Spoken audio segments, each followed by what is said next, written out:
आज अपन second paper differential equation का पहला चैप्टर शुरू करना चाहते हैं।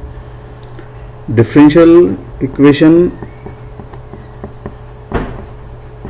क्या होता है इसके बारे में बात करने से पहले 2 मिनट इक्वेशन के बारे में बात करते हैं। इक्वेशन कोई भी एक्सप्रेशन को आप इक्वल टू 0 या किसी दूसरे एक्सप्रेशन के बराबर लिख देते हैं तो वो एक इक्वेशन बन जाता है। तो जैसे फॉर एग्जांपल एक एक्सप्रेशन है हमारे पास x² + 2xy + y², और यदि हम इसको इक्वल टू 0 लिख देते हैं तो ये हमारा एक इक्वेशन बन गया। इक्वेशन को कैरेक्टराइज करने के लिए हम 2 चीजें देखते हैं। वेरिएबल की संख्या कितनी है, वेरिएबल की संख्या, चरों की संख्या, और उसका ऑर्डर कितना है। किसी चर का जो उच्चतम घात होता है वो उसका चर कहलाता है। तो ये 2 चीजें हम कैरेक्टराइज करने के लिए, इक्वेशन को कैरेक्टराइज करने के लिए 2 चीजें देखते हैं। एक वेरिएबल की इक्वेशन भी हमने पढ़ी है, 2 वेरिएबल की इक्वेशन भी हमने पढ़ी है, 4 वेरिएबल की इक्वेशन भी हम पढ़ सकते हैं जैसे जैसे आगे आएगी वैसे। तो क्वाड्रेटिक इक्वेशन हमने देखा है, क्यूबिक इक्वेशन हमने देखा है, बाई क्वाड्रेटिक इक्वेशन हमने देखा है। तो ऑर्डर तो आपका क्वाड्रेटिक है या बाई क्वाड्रेटिक है या लीनियर है ये बताता है हमारे को। और वेरिएबल की संख्या उसमें हम लिखते नहीं है लेकिन हम देखते जरूर हैं, क्योंकि 2 वेरिएबल की इक्वेशन है तो उसको अलग तरह से सॉल्व करते हैं, 1 वेरिएबल की इक्वेशन है तो हम उसको अलग तरह से सॉल्व करते हैं।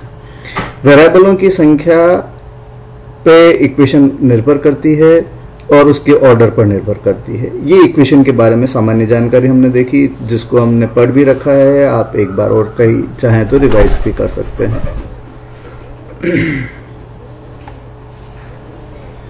नेक्स्ट, डिफरेंशियल इक्वेशन क्या होता है आपका। किसी भी इक्वेशन में यदि डिफरेंशियल कोएफिशिएंट ddx आ जाए, ddx चूंकि यहाँ पर वेरिएबल हमने इंडिपेंडेंट वेरिएबल x लिया है इसलिए ddx लिखा है। इसको हम ddt भी लिख सकते हैं, हम इसको ddp भी लिख सकते हैं। तो ये उस समय निर्भर करेगा कि उस इक्वेशन का इंडिपेंडेंट वेरिएबल क्या है। तो कुल मिलाकर यदि डिफरेंशियल कोएफिशिएंट d यदि आता है तो वो डिफरेंशियल इक्वेशन बन जाता है आपका। तो डिफरेंशियल इक्वेशन जो है उसके लिए क्या है, किसी एक्सप्रेशन में कोई डिफरेंशियल कोएफिशिएंट भी साथ आ रहा हो तो हम उसे डिफरेंशियल इक्वेशन कहते हैं। डिफरेंशियल इक्वेशन को कैरेक्टराइज करने के लिए हमारे पास एक ऑर्डर होना जरूरी है, एक उसका डिग्री होना जरूरी है। Order and the degree.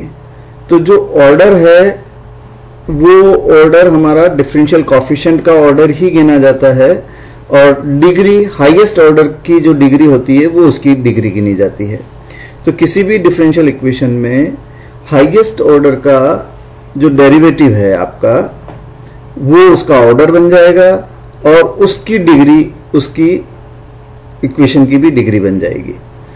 तो जैसे मैं कहता हूं कि एक इक्वेशन 3 और 4 जिसका ऑर्डर 3 है और डिग्री 4 है, इसका मतलब ये हुआ कि उस इक्वेशन में 3 ऑर्डर का डिफरेंशियल कोएफिशिएंट आ रहा है, और जिसकी डिग्री d³ की जो डिग्री है वो 4 है, प्लस दूसरे डिफरेंशियल कोएफिशिएंट कुछ भी हो सकते हैं, 2d2y/dx² = 0 एटसेट्रा। ये हमारे पास कुछ भी हो सकता है। तो डिफरेंशियल इक्वेशन को कैरेक्टराइज करने के लिए हम मेनली 2 चीजों को ध्यान में रखते हैं कि उसका ऑर्डर कितना है, उसकी डिग्री कितनी है। हमने इन्हीं आधार पर डिफरेंशियल इक्वेशन को कैटेगराइज कर रखा है। फर्स्ट ऑर्डर, फर्स्ट डिग्री आपने पढ़ रखा है।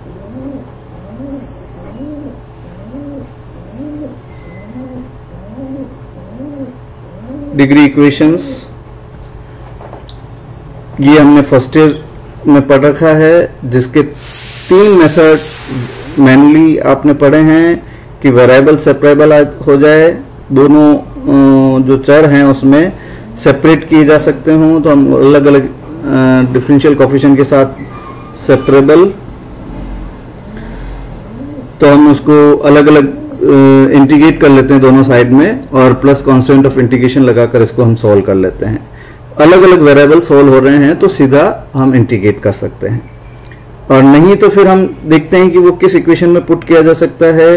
फिर एक होमोजीनियस इक्वेशन आता है,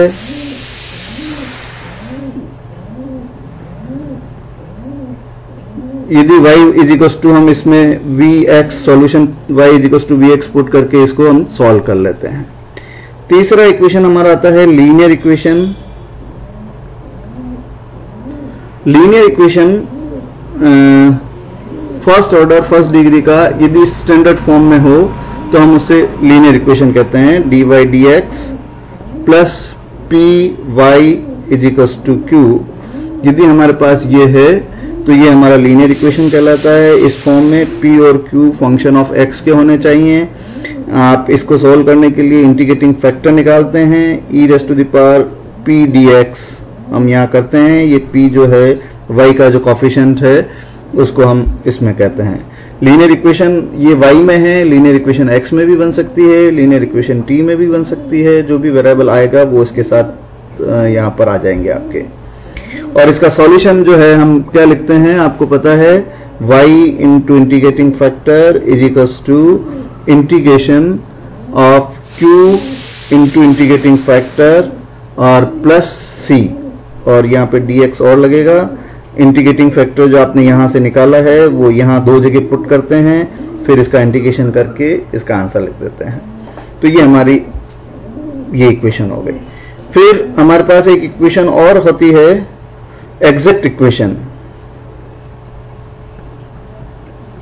इसको हम सॉल्व करने का तरीका भी इसी क्रम से ही करते हैं। पहले देखते हैं क्या इक्वेशन वेरिएबल सेपरेबल है, क्या होमोजीनियस है, क्या लीनियर इक्वेशन में पुट कर सकते हैं, क्या ये इक्वेशन एग्जैक्ट है। एग्जैक्ट आप सीधा भी देख सकते हैं, del m upon del y, partial derivation करते हैं m का, ये m dx इस फॉर्म में इक्वेशन को लिखा जाता है। dx के कोफिशिएंट को एक साथ लिखा जाता है, dy के कोफिशिएंट को एक साथ लिखा जाता है। जो dx का कोफिशिएंट है उसको m लिखते हैं, dy का जो कोफिशिएंट है उसको n लिखते हैं, और del m upon del y is equals to del n upon del x आ जाए तो हम कहते हैं कि वो इक्वेशन एग्जैक्ट है। इसमें हमने m में पार्शियली डिफरेंशिएट किया है विद रिस्पेक्ट टू y और n का पार्शियली डिफरेंशिएट किया है विद रिस्पेक्ट टू x। ये अपन जानते ही हैं पार्शियल डिफरेंशिएशन की प्रॉपर्टी है कि यदि हम partially differentiation with respect to y कर रहे हैं तो इसमें x को कांस्टेंट गिना जाएगा, और partially differentiate with respect to x कर रहे हैं तो इसमें y को कांस्टेंट गिना जाएगा। दो वेरिएबल होते हैं तभी हम पार्शियल डिफरेंशिएशन करते हैं, तो दो वेरिएबल होते ही हैं यहाँ पे, और हम इस इक्वेशन को इस तरह से सॉल्व करते हैं।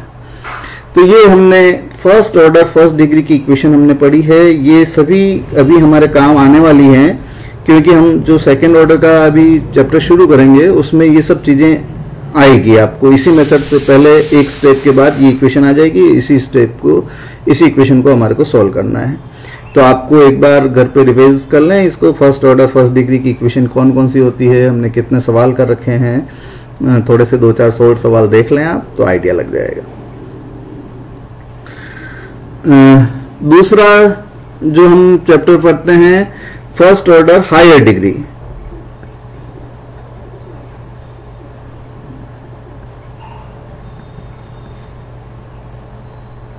हायर डिग्री इक्वेशन, इसमें भी शायद 3-4 मेथड्स हैं। Solvable for x, solvable for y, solvable for p, और एक और आता है शायद इसमें Clairaut's form, CLAIURTS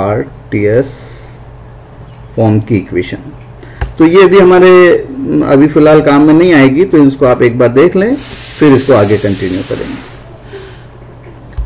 higher order but first degree,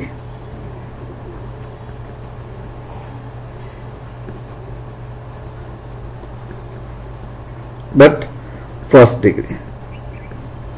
higher order और हायर डिग्री की इक्वेशन को भी हम सॉल्व नहीं कर रहे हैं, बहुत कम इक्वेशन सॉल्वेबल है। डिफरेंशियल इक्वेशन के बारे में एक चीज फंडामेंटली लागू है, इनकी एप्लीकेशंस को यदि हम पढ़ेंगे कभी तो हम देखेंगे कि यहाँ हम हर तरह की डिफरेंशियल इक्वेशन को सॉल्व नहीं कर सकते हैं। कुछ इक्वेशन स्पेसिफाइड है और उनका एक स्पेसिफाइड मेथड है। कुछ इक्वेशन तो ऐसी है जिनको 4-5 मेथड से आप सॉल्व कर सकते हैं, लेकिन बहुत सारी इक्वेशन ऐसी है जो एक पर्टिकुलर मेथड से ही सॉल्व होती है और उसी मेथड से हम इसको सॉल्व करते हैं। जैसे हापर ज्योमेट्रिक इक्वेशन है तो उसका एक पर्टिकुलर मेथड है, बेसल इक्वेशन है तो उसका एक पर्टिकुलर मेथड है, लाप्लास इक्वेशन है तो उसका एक पर्टिकुलर इक्वेशन है।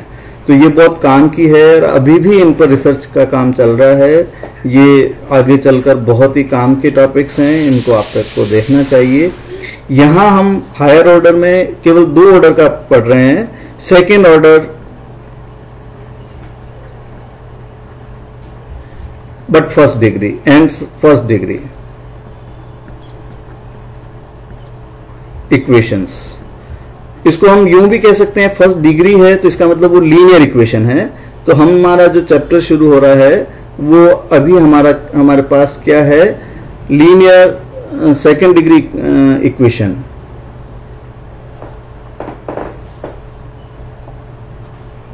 Linear equation of second order.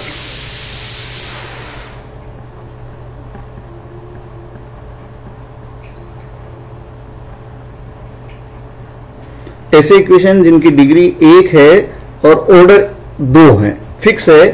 एक ऑर्डर, डिग्री तो 1 है यहाँ पर, मतलब घात में जो पावर है वो आपकी हमेशा 1 ही रहेगी और इसमें जो डिफरेंशियल कोफिशिएंट है वो आपका 2 ऑर्डर का यहाँ पे आएगा।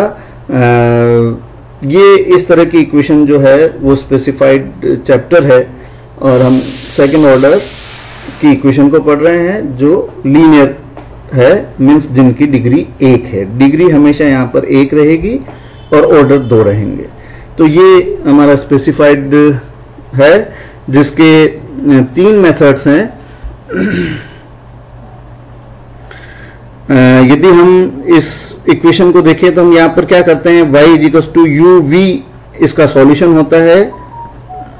ये जो इक्वेशन है इनका सॉल्यूशन क्या होता है, 2 पार्ट में इसका हम सॉल्यूशन निकालते हैं। ये सॉल्यूशन हमें यदि किसी ऑब्जर्वेशन से पता चल जाए, v तो हमें निकालना ही है, ऑब्जर्वेशन से पता चल जाए या हम फॉर्मूला यूज करके u को निकालें तो एक अलग टॉपिक है।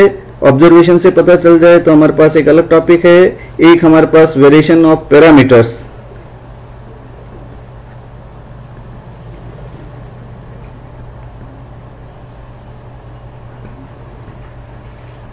मीटर्स, ये 3 तरह के हमारे पास यहाँ पर सॉल्यूशन रहेंगे। लगभग इक्वेशन को हमने जो इनको 3 भागों में बांटा है। पहला पार्ट ये, दूसरा पार्ट ये, तीसरा पार्ट ये।